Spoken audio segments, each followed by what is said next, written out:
और अब बात एक उस वारदात की जो राजस्थान के दौसा की रहने वाली लड़की के साथ हुई। उसका कत्ल कर दिया गया और कत्ल की यह वारदात हुई आबू धाबी में।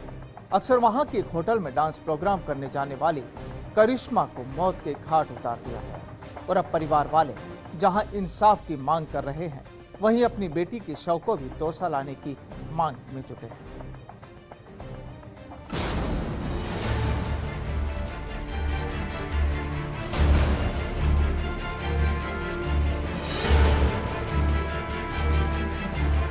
दौसा जिले के कैलाई गांव की रहने वाली इस लड़की का नाम था करिश्मा।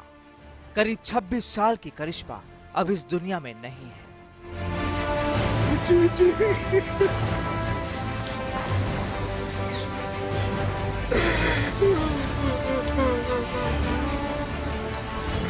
पेट भरने जाती थी करिश्मा, आज हमारा बच्चा का भाई होगा, मगर आज उसका पेट कौन भरेगा, वो मर गई।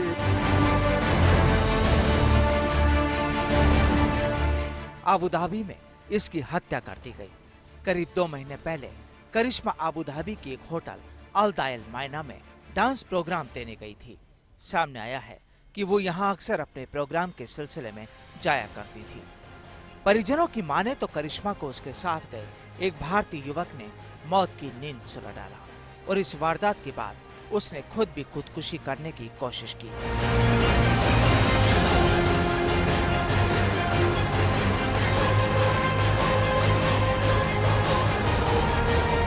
मेरी बेटी नौकरी करने के लिए जाती थी साहब, 1-2 दफा पहले भी गई थी, नौकरी करती थी, माँ बाप का पेट भरती थी, छोटे बच्चे भाई हैं, सबका पेट भरती थी। अभी उसकी शादी भी नहीं हुई थी। मेरे से बोली बाबा मैं जॉब करने जा रही हूँ।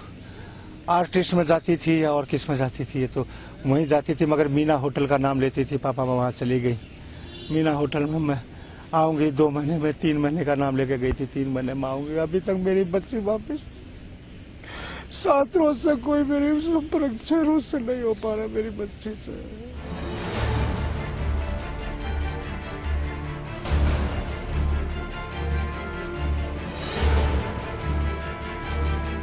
जी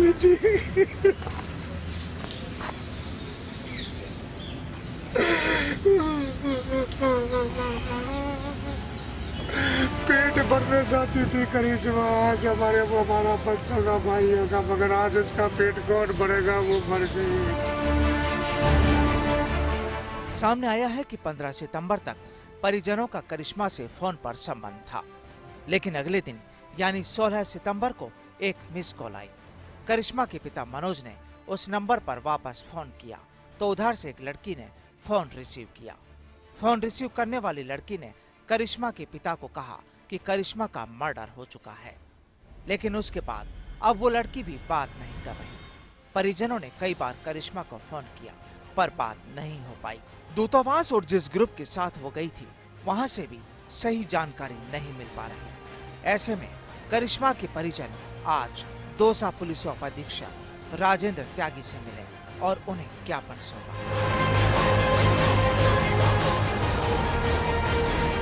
16/9 को कोई इंडियन फ्रेंड था उस लड़के